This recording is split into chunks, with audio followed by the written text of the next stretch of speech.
Man, I'm not gonna lie, if you told me about 5 years ago that new cars would be tripping and people would be returning them, I would think you was crazy. Today we're looking at Americans returning their brand new cars. Let's get into it. But wait, before we get into it, make sure you guys like, comment, and subscribe. Let's go. This is the worst new SUV you could buy today. It's a 3-cylinder SUV. Not kidding. 3 cylinders. Look at that tiny little engine. There's my hand. That's literally almost the whole engine. 1.3 liter. I mean, my God, you're going to buy an SUV with a 1.3 cylinder engine in it? Like, what? I mean, thank God it's at least all-wheel drive, I guess. But seriously, anyone who's buying these Trailblazers, buying a 3-cylinder, it's just your GM typical plastic everywhere, fabric cloth seats, all plastic everywhere.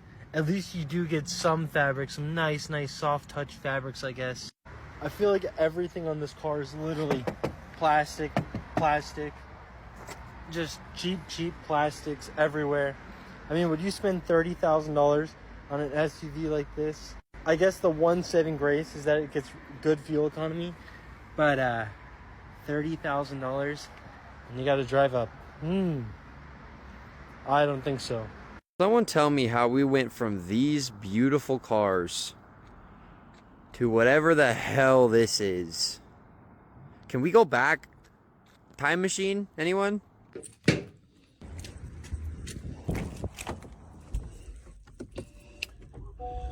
Y'all, you turn the heat up. That's a bad sign, right? Damn, your shit sound like the THX intro.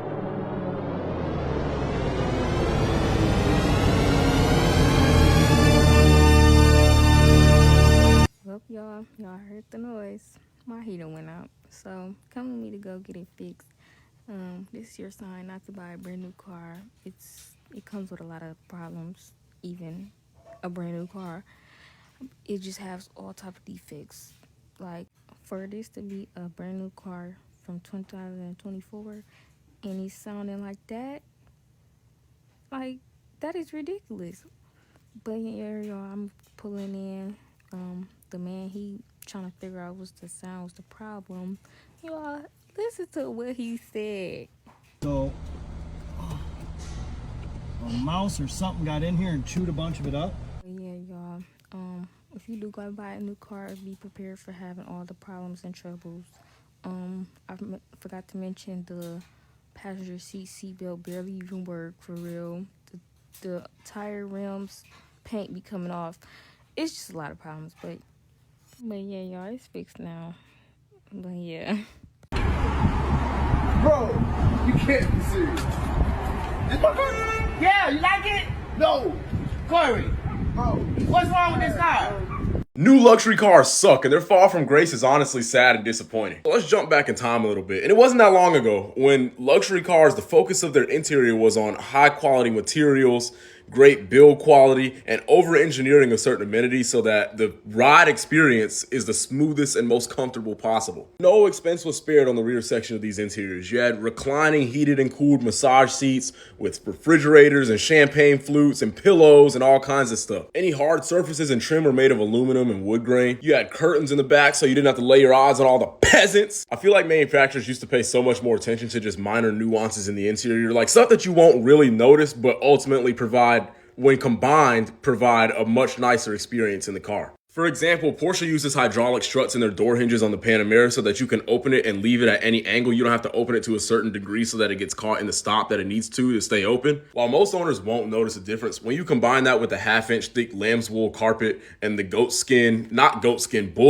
leather of the Rolls-Royce and the sound deadening and everything else that Rolls-Royce has to offer, it creates a luxury experience beyond quite literally anything else. This is fucking Rolls-Royce. Nowadays, with the amount of screens and RGB LEDs they put in these interiors, it seems like they just designed these so 16-year-olds can play Fortnite in there. Mercedes went from beautiful wood and aluminum finishes to like just black plastic so you can fit 2 more screens on the dashboard. And that's another pet peeve of mine that can be a whole other video. Why are AC controls on a screen? What was wrong? What was wrong with the way we did AC before? If it ain't broke, don't fix it. And it sucks because now I feel like the average person in that sector of the market really does care more about the RGB LEDs than having good build quality. I think a day will come, and that's no time soon, that people will start thinking these kind of interiors are kind of corny. And when that day does come, the only interiors from this era that will be deemed timeless are the ones that don't have all the screens, that don't have all the lights everywhere. And the only people who are doing a really good job at fighting the trends are ones that none of us can afford, and those are Rolls-Royce and Bugatti. It's crazy that in 2023, Bugatti makes a car, and they actually might be done making the Chirons at this point. I don't know. Somebody fact check me on that. But it's crazy how in the 2020s, they're making an interior with no screens except for in the dashboard, yet it's still a modern interior. It looks incredible, and it still has Apple CarPlay and all that stuff. I think interiors like this in the future, maybe not the near future, but in the future are going to become more popular because of how timeless they are. As we've seen since the beginning of this century, technology moves so fast, especially in the automotive sector. So if you had something that was cutting edge in your interior maybe 5 years ago, that's out of date now. Do y'all remember the phone dials in the Mercedes and Maseratis of the 2000s? And now we just have Bluetooth, so we make phone calls without having to press any buttons on the dash. You remember when they had phones in cars, how incredibly outdated that is now? History's just gonna repeat itself. The modern technology of today will look goofy in 10 years. Only cars that'll survive the test of time will be the ones that just stuck to the fundamentals and did them well.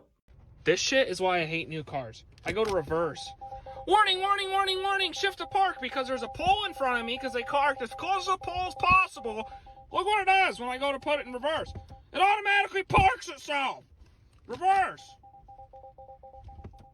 Let off the park. It parks itself. How I can't move the car because it's parking itself because of a light pole. Because of a sensor. This is stupid. Oh my God. I just have to tell y'all how much I hate this car. Do not buy a Tesla.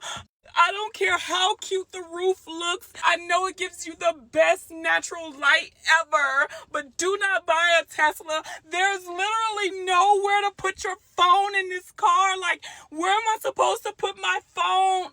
Hold on. First of all, I was gaslit into getting this car because I had no idea that I had to charge it. Like, what? Like, it's like a phone. I just got the car last month and I want to sell it. Like, if you want to buy this Tesla, let me know. First of all, it was the best car buying experience I have ever had. I purchased the car through the app. It took me 1 week to take delivery of my car. It was the most horrific, seamless experience of my life. And then, don't get me started on the self-driving feature, okay? Because all I have to do is press this button on my steering wheel and the car will literally drive me from point A to point B, stopping at stop signs, stopping for pedestrians. Bitch, the car even pauses for speed bumps.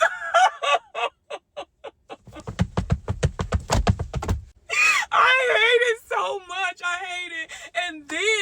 And then when you get to the destination, the car has the audacity to park for me better than me. And then don't get me started on the interior lights. The lights start from the back seat, goes all the way around to this back seat, and I can change the color of it. Right now it's like a light blue. I'm not sure if you're picking that up on camera, but it's the cutest little Tiffany's blue. And then they even let me customize the car on the infotainment screen. Not to mention, every time I get in this bitch, I feel like I'm in a spaceship with these white seats. Like, girl, do not get this car. It's so aesthetic. Like, why does everything have to be an aesthetic choice? And then they had the audacity to put a screen in the back seat for my kids. And the screen has its own separate Bluetooth, right? Don't even get me started on the ass feature. The ass feature actually eats the fuck down, right? So I go to Walmart, right? And I was looking for the work-in, right? But they didn't have it, so I just grabbed some groceries and I ended up getting a whole bunch of shit, right? So I go outside and I forget where I park my car. So I open up the mobile app because the bitches didn't even give me a key, y'all. They gave me a credit card. And they told me that my phone is the key, right? So anyway, I open up the mobile app on my phone and I click this button that says come to me, and the car literally comes to the entrance of the Walmart with nobody driving it. Nobody was driving the car, and it made it to me safely. I just want to go back to my Chrysler so bad. I just want to go back to my Chrysler. So just do not buy this car. See, everything ain't what it seemed with these new cars. Your car came to you. Luckily, it didn't hit nobody, because if that motherfucker hit somebody and the car pulled up to you and you looking at it like, you would have been responsible. It's funny to me, as cars get newer and the technology gets newer, I think they're actually going to get worse. This Mach-E does not have a door handle. This is a door handle, right? You pull in it, the door open. This has a push button. Door opens. I have one problem with that. It snowed a little bit last night. Probably 1 or 2 inches. So my Avalanche is here outside, right? So the Mach-E would have a push button somewhere around here. You're going to have to find the push button, right? Instead of just pulling the door open, right? Wow, that actually worked. So the push button would be somewhere around there. I guess if you own an EV, you should just park it in a garage. If you don't have a garage, don't own an EV. Because this is a push. That latch has to disengage. So what happens when it's iced over? You're not going to be able to just pull the door open, right? It's not going to be a simple process like that. This is a grab handle. So this is only going to work after the door has unlatched. If that mechanism gets frozen in there, you can't tug it open. There's no mechanical release to open that hint. Like, this is not going to get mechanically released from the outside like this is, right? You pull this unlatch button. This button is undoing that latch in there. Just wild to me. New cars suck. Glass headlights, plastic headlights. Flimsy plastic, stiff. Fake vent number 1, 2, 3, 4. Not a single fake vent on the Celica. What even is this button? I can't believe this is actually your parking brake. And this is what you use to shift the car? Real e-brake and a manual transmission.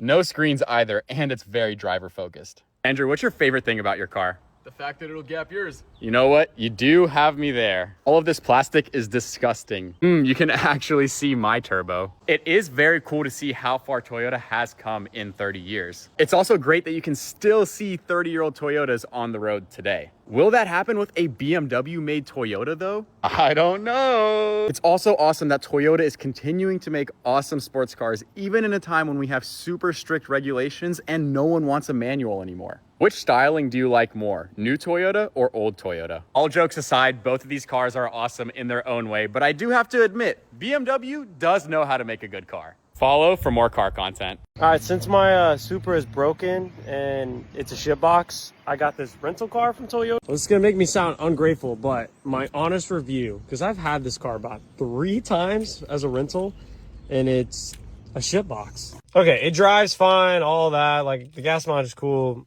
You know, I'm just not a hybrid guy, but the screen doesn't work. And every time I take the Supra, I get this as a rental, and this screen never works every time. Yeah, that's what it does. Just goes blank white. Keep in mind, this is a brand new Camry, 2025. And it has done this every time I've tried to use this car. When I picked it up, when I dropped off the Supra and drove this to work the same morning, which was Tuesday, blank. When I tried to use the screen on my way home yesterday, blank. And today, blank. I'm sure it'd be fixed by like a recall. It's probably like a software update. That's my guess. But it's not my problem, not my car. But it just sucks because when I drive home, I have to play music through my iPhone. Like the good old days of owning a shitbox. But this is a 2025 Toyota Camry and the screen doesn't work.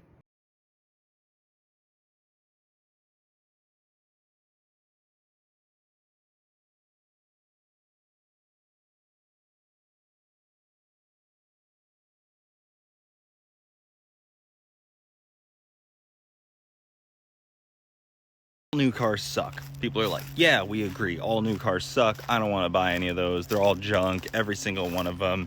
We agree. But then when I'm like, this car sucks for this reason, and I think that the car company did a bad job and they should feel bad. People are like, you're just a hater. You just hate on every new car. You just criticize all the cars. It's like, but we all agree all new cars suck. They're like, yeah, I agree. Okay, this car sucks. How dare you say that? That car, they're doing the best they can. Okay. So all new cars suck, but we shouldn't get specific about it.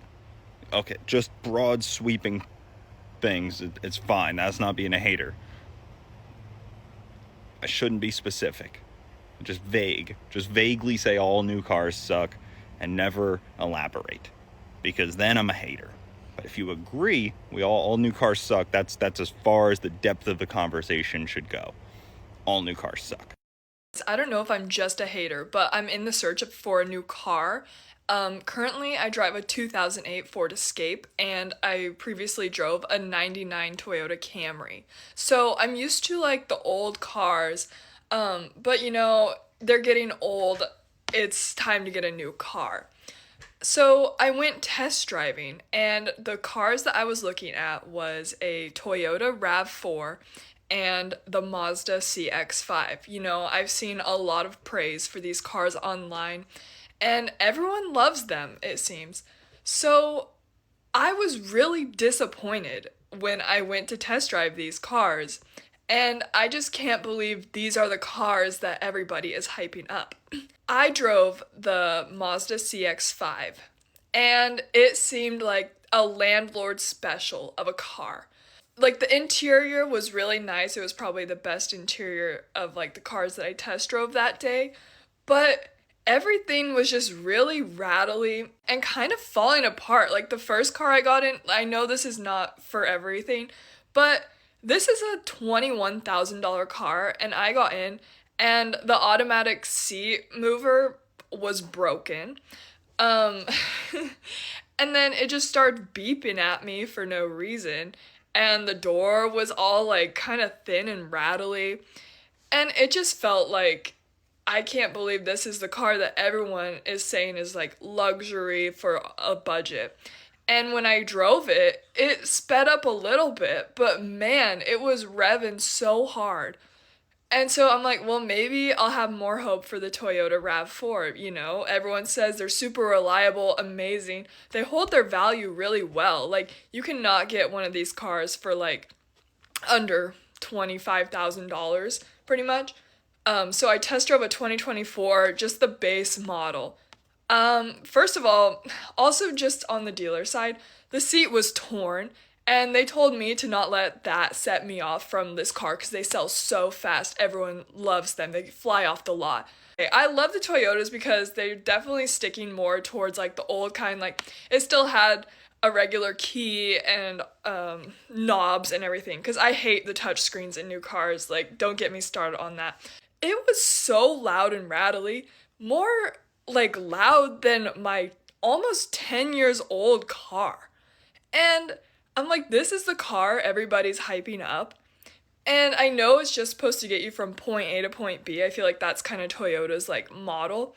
But the journey from point A to point B is not something that I want to spend $25,000 on. Like, yeah, it made it to 60 when I floored it to get onto the freeway, but it was so loud. And I don't know, guys, why are people like buying these cars? I decided that like, I'm just gonna buy a car off Facebook Marketplace that's old and doesn't have all these stupid new features and just drives, you know? Like, that is not worth a like $400, $500 car payment. What? Like, I don't know, guys. It's just really upsetting to me, like, the new cars on the market and everybody hypes them up, and like, I'm just not impressed. Like, is it just a me thing? I don't know. I just love old cars and how they drive, and it just feels like such a downgrade going from like these cars to these. So why a Traverse? Now that's what everybody keeps saying. Everybody knows the Traverse is bad. We all know. It's like, okay, don't lie to me because you don't know. Because let's just all realize that this was the brand new generation Traverse. New motor, new trans, not just a facelift, whole new redesigned car. So let's not just be like, oh, we all know that the Traverse sucks. Okay, maybe the Gen 1 and the Gen 2, but this is the Gen 3. We don't know. We were hopeful. We were like, maybe it's good. Maybe they figured it out. Maybe they got it dialed in. This car was better than everything else. We liked it better than everything else we found on the market for a couple different reasons. One of them being overhead vents in the back for the kids that a lot of the other cars in this size didn't have. But we were hopeful because it was completely different. So everybody that's like, well, everybody knows the Traverse sucks. It's like no one at the time had like real world experience with this car because they just started getting delivered in like middle of 2024 and I hadn't heard all that much about them yet. So please don't tell me that you know anything about this car. It just is a lie. But, you know, the blanket statement of it sucks is accurate for almost all new cars, not just the Traverse. Yeah, man, everything that shines ain't good. So let me know, man. If y'all got new cars in the comments, let me know what kind of cars y'all like, what y'all currently driving. Because if y'all don't like new cars, you got to currently be driving something unless you're walking. Let me know what y'all driving in the comments. And I'm going to see y'all in the next one.